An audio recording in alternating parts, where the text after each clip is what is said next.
Still in 4.2 section, we are required to show every single corresponding part congruent in each triangle in order to prove the triangles are congruent, which means, again, we're going to need to have, 6 statements going on in order to say that these are congruent. So let's look.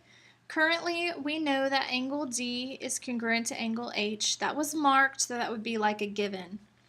We also know that angle G is congruent to angle F. That would also be a given. We need a third set of angles. Notice that this sort of makes a bow tie shape, and you're going to see this picture very, very often in this unit. When you have this happening, at the middle here is a pair of vertical angles, and so we're going to use them. Vertical angles, remember, are congruent, so this one on the left is congruent to the one on the right. The others I was able to use one letter to name because that was the only angle in that spot. Here at E, there's really 4 angles if you go all the way around. So I'm required to name these angles with 3 letters. So it's kind of like connecting the dots. E is the vertex, it has to be the middle letter. So I'm going to say D, E, G for one of them. Is congruent to over here. I started at D that had 1 mark, so I'm going to start at H. H, E, F. And if I was doing a proof, I would say my reasoning for this is because vertical angles are congruent. So you at least have to write this. This is already abbreviated quite a bit.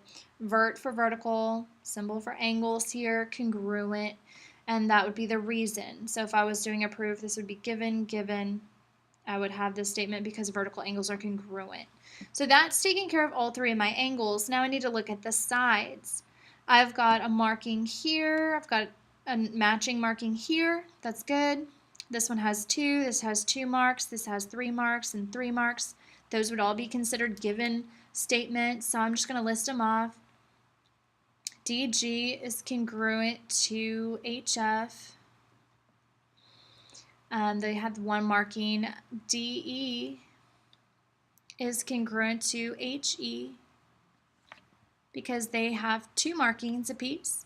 And then if I say GE has 3, is congruent to FE.